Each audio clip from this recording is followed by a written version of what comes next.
Hello and welcome to Chapter 2 Key Highlight video. Chapter 2, Orienting Frameworks for Social Work Practice.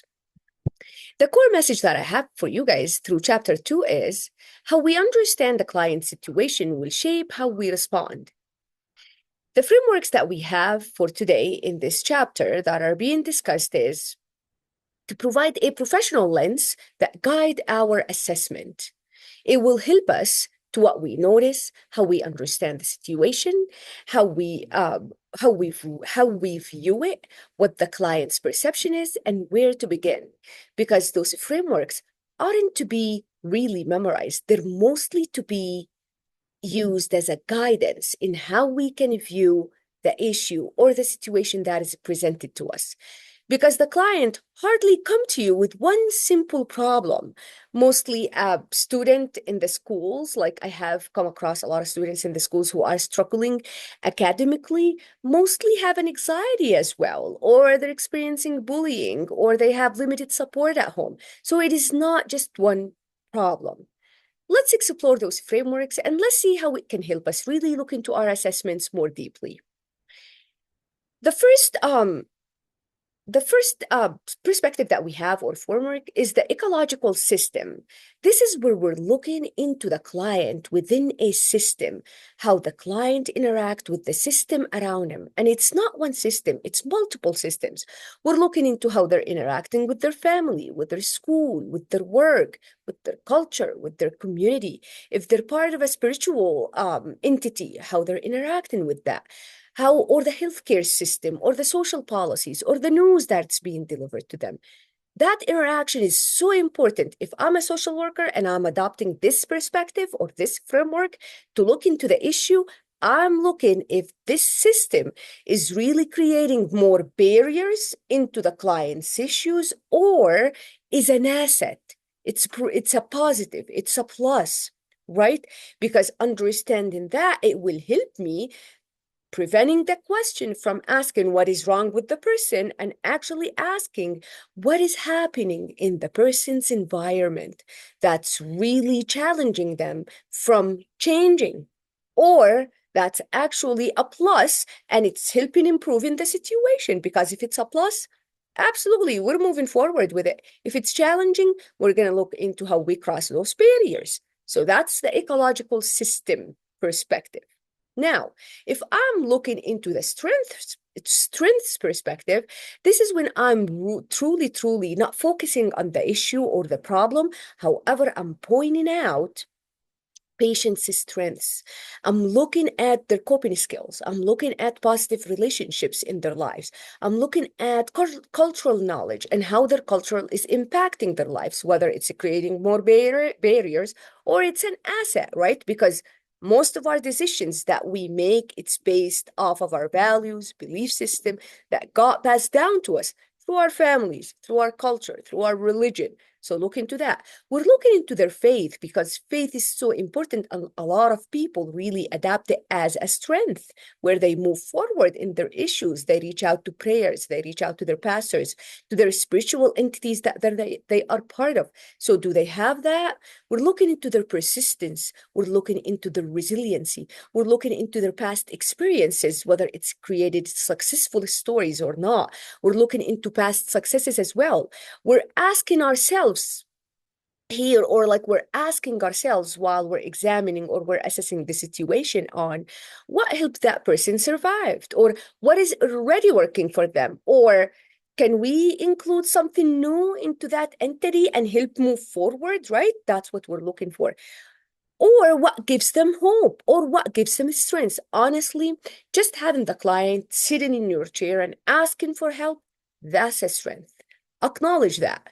Bringing those to the surface, let our clients be aware of them, is so helpful because it will add in more positive aspect to the issue than negative. It will give them another perspective to look into the issue versus just focusing on the problem. Because if we have a problem personally, if I'm really dealing with an issue or a matter or a problem that I have in my life, my focus is the issue. I hardly look into it or look into any other positive aspect or into any other strengths in my life. So having that person coming in and really pointing those strengths as a social worker, adapting that perspective is great and is huge to the helping process. All right. Now, when we're looking into the next one, the anti-oppressive practice, this is where social workers honestly looking into more what's causing barriers into the client's situation. Really, here, social work does not happen within a neutral system because, as I've mentioned, it's an interaction between your client and system. This is when we're looking whether the system created any racism, poverty, sexism, embolism, immigration status, English as a second language, for example, or a language access because interpretation isn't available, right? I have come across a lot of patients in the health system where barrier was the language because there hasn't been interpretation services available to them. What we did, we advocated through the system. We looked into interpretation services that we could provide to those clients so their health issues is being addressed fairly, just like any other. So looking into that or adapting that perspective in our practice through our assessment, we ask, who's in power? Who's being excluded? What barriers is being created for my clients? Is my client being marginalized here? How could I help them move forward with the system, right? And the system and the example that I gave you in the healthcare, interpretation services is so essential. And if we don't advocate for it, clients are going to be pushed to the side, marginalized, not have access to a fair treatment. All right. Looking into the next one, trauma-informed practice. When we look at trauma-informed practice, I practiced a lot of that and I adopted a lot of that when I worked at the VA. Our veterans do experience trauma heavily when they're in combat or during services, and it really impacts their lives, not just on a daily basis, honestly, not just when they come into us with issues. It explains it really, really well. It really sometimes affect their lives in very simple things as much as really taking public transportation. If the veteran is really relying on public transportation and they're not comfortable being in the open with a lot of people in a bus, then it will prevent them from seeking care needed. So with the trauma-informed practice, we emphasize safety, trust, choice, collaboration, empowerment, and cultural awareness. You do not know, guys, how much we paid attention to really just office setup within the VA to make it so trauma-informed, to make it so safe for them. We dim lights if that's needed. We make it so available for them where they're by the exit, by the door, they're sitting out there and they can exit and they can, as well as letting us know when to stop, not when to stop and not further asking more questions. We really accommodated phone appointments instead of in-person appointments. A lot of people don't feel comfortable being in person with other peoples as well. We accommodated people and veterans with matching them to the right social workers. I was asked by some of the veterans not to be seen by me and asked for other social workers because I'm from the Middle East. That background that I have, cultural background, really triggered my veterans who's served in Desert Storm. So accommodating that to them is really important, is really helpful because it's not about you. It's about the client that you are serving. And we're not just focused about veterans, we're looking into different trauma. So check in with your clients. Look at any symptoms that being presented to you.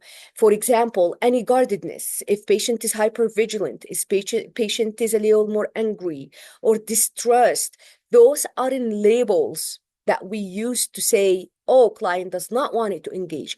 Those are red flags that we need to pay attention to as a trauma-informed therapists or clinicians who are adopting this perspective to understand the client's situation. Pay attention to those symptoms. Don't label them as avoidance or resistance. Those are doors that you guys need to knock and open and explore more and accommodate your clients. All right.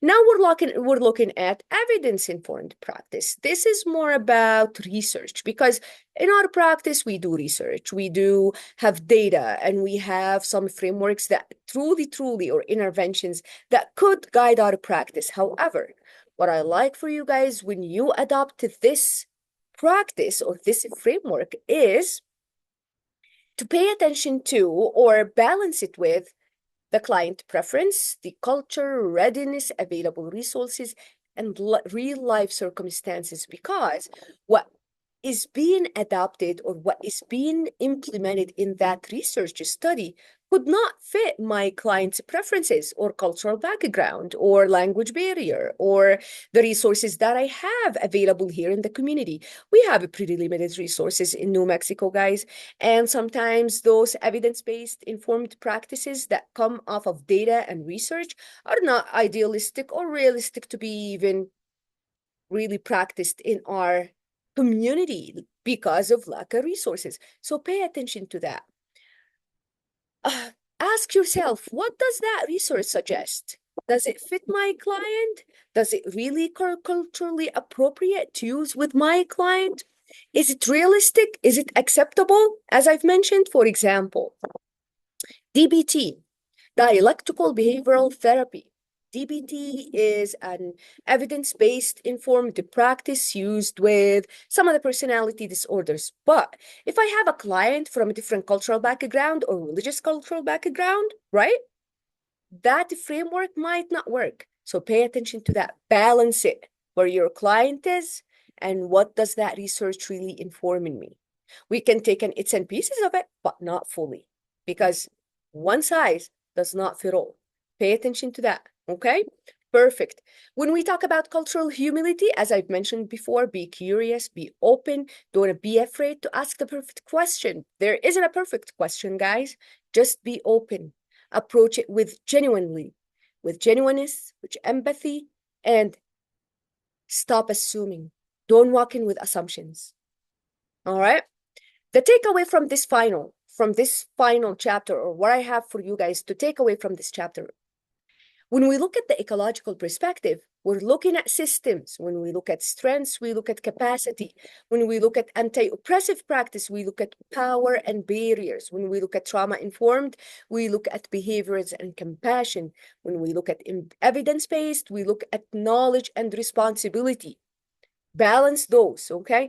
And when we look at cultural humility, we remain curious, but self-aware, okay? Now, the question that I have for you, the reflection question that I wanted you guys to think about is, which framework feels most natural to you? And which one challenges how you usually understand people and problems? Because effective social work isn't about choosing one lens. It's about knowing how to hold multiple lenses at the same time so we understand the client more fully and respond more intentionally. Thank you.